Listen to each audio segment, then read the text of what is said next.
You believe that evil exists? I've seen it. So if children are born innocent, at what point does evil enter them?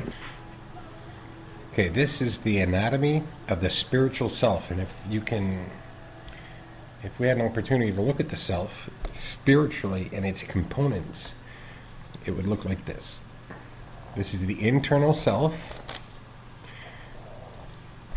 This is the mind's eye, the heart, the emotional heart of self, and the spiritual seed. The spiritual seed is the life source of our consciousness, our awareness, our thinking. So after human experience as children, the life source produces a cell that contains the knowledge of the human experience as the child sees it. So inside this is truth of the human experience that projects itself from the cell into the mind's eye, which then projects that into the frontal lobe. The frontal lobe is where firm intention is after deciding what to do with the knowledge from human experience. But before that happens, the knowledge of human experience has an emotional response. That emotional response forms a sister cell that contains the knowledge of the human experience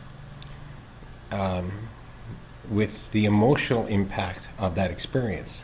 So now, and this is before conversion, now that information is sent up into the mind's eye in consideration, and then into the frontal lobe for consideration, to form that firm intention. And what that projection is the idea that stems from human experience, that we get, that our heart fills with inspiration from, to make us act and project the spirit of inspiration from the knowledge of truth through human behavior. And what happens then is, in this thing in the brain called the hypothalamus, releases peptides. Peptides are the masculine element of the spiritual self that then impregnates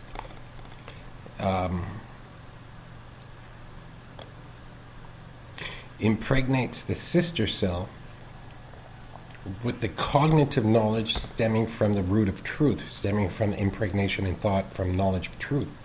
And what that does is impregnate the sister cell with the idea and the inspiration to then act. Acting without to then act. And when a child acts through its brand new knowledge like this, the child expresses itself through its natural.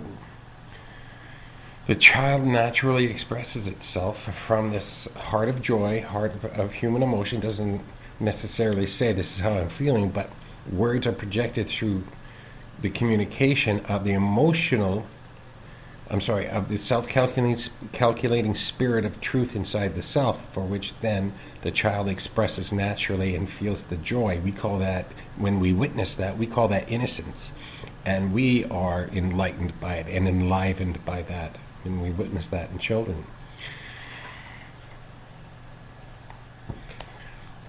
Now that same, when the child naturally expresses like that and feels acknowledged for that self-expression, the child then feels enlivened spiritually by that acknowledgement and continues to learn, grow, and evolve from its human experiences, never forming a belief, but acquiring the knowledge that the self-calculating spirit of truth gives the self to the child, and continually learning, growing, and evolving from that, never forming the belief, but always accepting new information to add to existing knowledge. And that's spiritually how we're designed to learn, grow, and evolve on the deepest spiritual levels of ourselves. But when that mind's eye, hypothalamus, frontal lobe, heart seed, when after the self-calculating spirit produces the knowledge and the inspiration for that child to express naturally, but from an outside source is rejected for that self-expression, it's painful for the child. And here's where the dark lower self of the self is formed, and duality in spirit is formed also. So after all of that calculation as explained, and the child feels rejected for that, the stem result for rejection is ridicule, humiliation, and embarrassment for the child to then face by itself, because there's no acknowledgement for that natural self-expression of spirit inside the child. So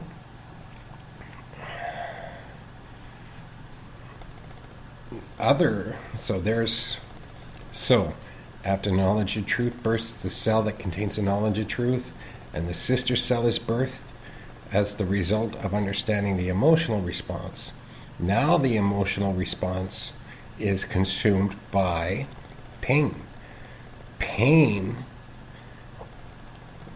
forms its own knowledge base of the experience, and if the experience is pain, the child will seek from the caregiver acknowledgement for that pain. But when it's the caregiver who rejects, then the child has nowhere to go to get that pain resolved. It remains unresolved pain. This unresolved pain, then, that's contained in this cell of darkness, because pain is darkness, and until it's resolved, projects into the mind's eye, then into the frontal lobe, that releases a different kind of peptide that interacts with the feminine quality of fear in the thought of self-expression, that births its own darkness that says, do not express anything, and this is the creation of the dark ego, the masculine element of the lower self. The dark ego then starts to speak to the child's thought in consideration, and using intellect to do so, that which is supposed to be there for light, finding the light in logic, now uses intellect to determine that self is unworthy of acknowledgement, and therefore unworthy of feeling, and feels ashamed for having thoughts and feelings. Now, shame is the opposite of guilt. Guilt is the spirit of incorruption that comes in from God, that tells us that there's amends to be made because we screwed up somewhere. But shame is the opposite element of the God Spirit's spirit of incorruption. It's there to control the heart and program the heart to continually feed thought with the unresolved pain and shame from the past experience, to then project into the now in new human experience in the now. To have that filter run through heart and mind, preventing self then from expressing naturally as we did as children, because we're programmed to filter everything in the now from the past. And there's the duality in spirit. Now we have things to choose. As children, we choose naturally goodness, because that's the heart of God inside the child. And when we are converted into our spiritual duality, we now have the lower self dark ego to deal with, that tells us to self-protect and deny human emotion and human thought. Okay, so now, because of this now dual response from the heart, one of inspiration to self-express, and the other one of fear of self-expression, the consideration of those two are now existent in the subconscious mind, which is directly connected to the mind's eye that projects its information into the frontal lobe. So now the child considers not only the inspiration, but the fear of expression of inspiration, whatever that may be, concerning the circumstance of the human experience of the child, right?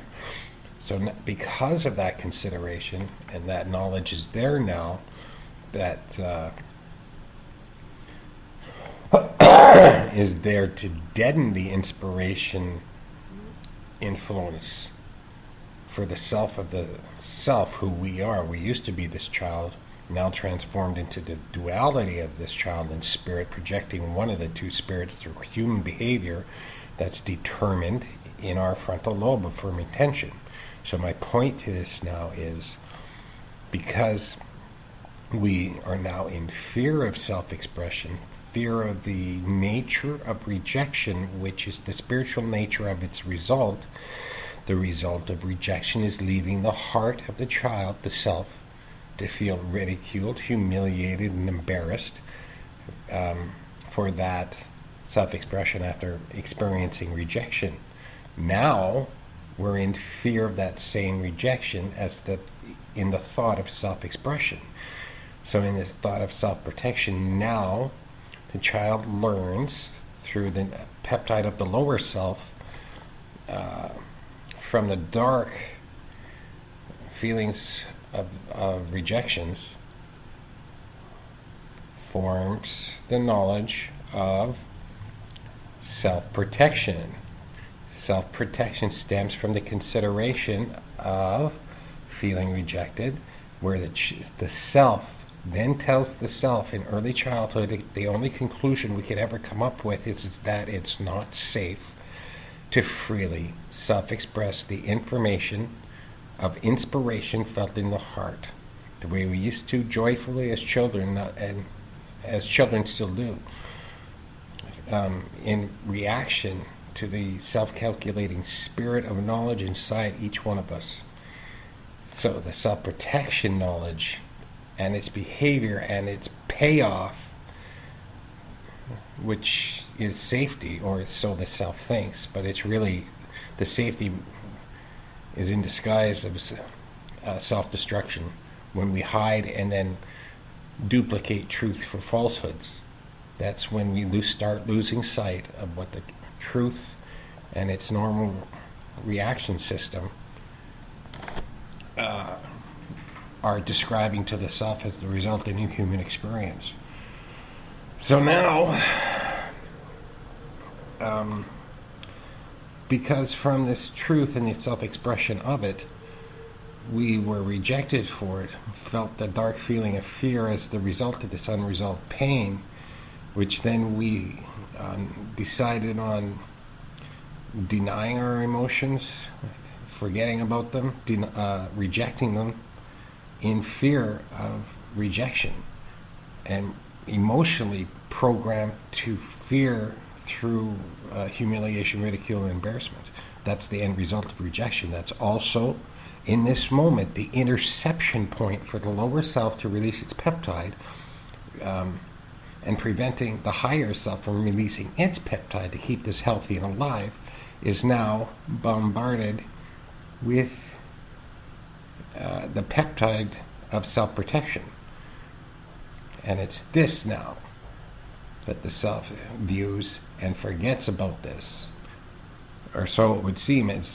We don't forget about it, but we act as if we do forget about it and go automatically to self-protection, darkening even further the self after each behavior of lying, denying, stealing trust through claiming words of truth, but are either complete lies or falsehoods or smoke screens. And we just continue to darken ourselves. And when we're in the fear of our own self-expressions, we can't do that with our children. We can't acknowledge effectively with our children to keep them from ever experiencing this as the result of rejection from the uneducated parents or uncaring parents. So, in this process of the self-calculating spirit explaining the circumstance of the human experience to the self of the child is impacted by the emotional, which clarifies, I think, the experience itself for then the child to feel the inspiration. So once that is all recognized and thought of the child and felt in the heart, provided by God, all of this, the elements of the God Spirit inside self of all human beings when we're born.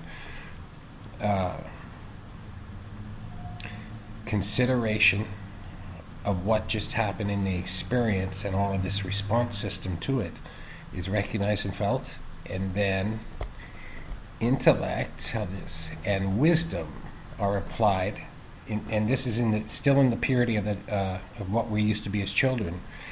Intellect finds the wisdom of human empathy, connects in the heart, and that's what not only provides the idea of what to do with this experience, but to also include the goodness of emotional wisdom, which equates itself into empathy. So, truth is the life source, movement, intuition, gut feeling. The element inside the seed, the spiritual seed, which is spirit, God's Spirit, on loan to us, is the life source itself for human beings spiritually. That enters into consciousness where we have the emotional response. The feminine element is movement because of this. It births knowledge and it bursts an emotional response for which we then act from in reaction to this spiritual response system given to us by God so we can live. What was my point? I forgot my point. So truth is the life source. Consciousness awareness. After the emotional impact, we intellectualize to find the idea, releases the peptide that interacts with wisdom of emotional to ensure goodness, natural human heart of the self of each one of us when we're before conversion. And we intellectualize the wisdom to find a light in logic, to conclude the idea, to then act on and project the spirit of through that behavior. And when the intent is the inspiration, purity of goodness inside the heart of the child, and the intent of the child to reproduce the same spiritual response that happened inside self as a child, and the natural causality for that is to project the same goodness, because that's all the child knows until the diversion of, because of conversion, all this darkness we have in our hearts now that covers up inspiration, hope. Oops, am I here? That transforms first thought. Oh yeah, thought process. Shit. Now, truth, hope, faith in hope is something that comes from our intent. They say have faith in God. Outside yourself, it's not like that. It's having faith in the hope that the life source provides us. This is part of the silent counsel spoken of in the Dead Sea Scrolls that we get from the Spirit of God inside us. Hope is part of that silent counsel, the silent voice that speaks to us in silence of our experiences, and what we need to do is the silent voice of the life source. It's not just movement. We hear it, we feel it. Faith in all of that comes from our intent when we believe in what the life source is telling us, the communication between self and God.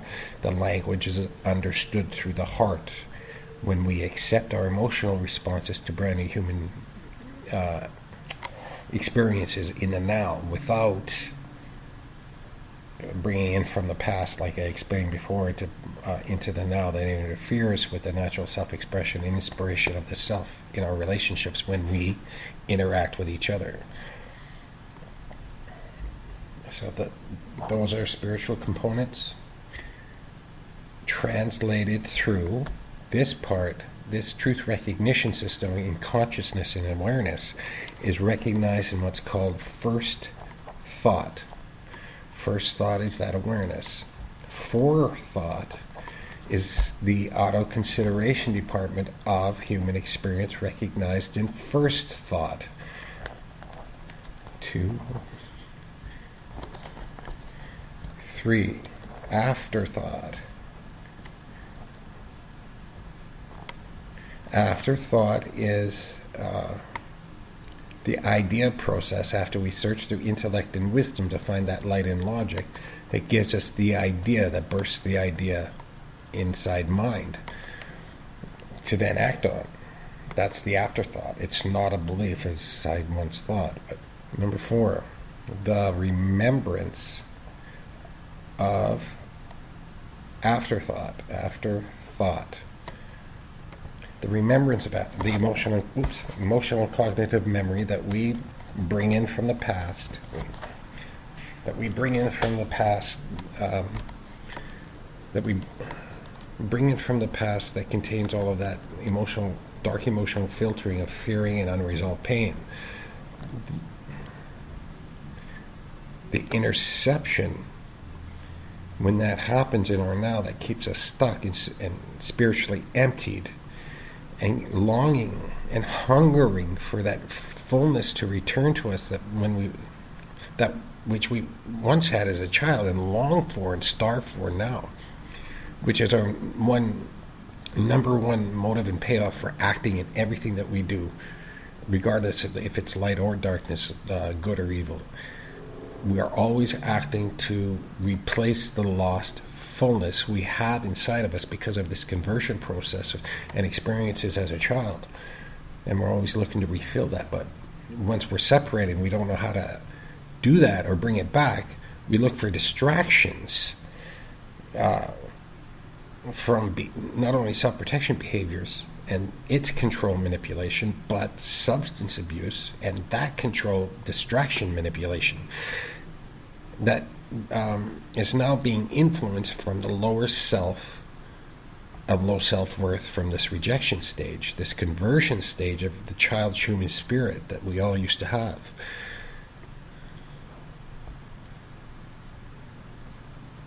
And it intercepts, this spiritual influence intercepts the God spirit influence in the moment of that consideration.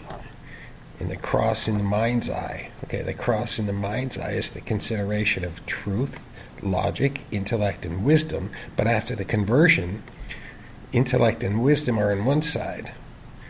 Fear and lust are on the other. Lust is a fuel that motivates the self to do things that go against the light in thought and the love in heart, the goodness in heart, the empathy.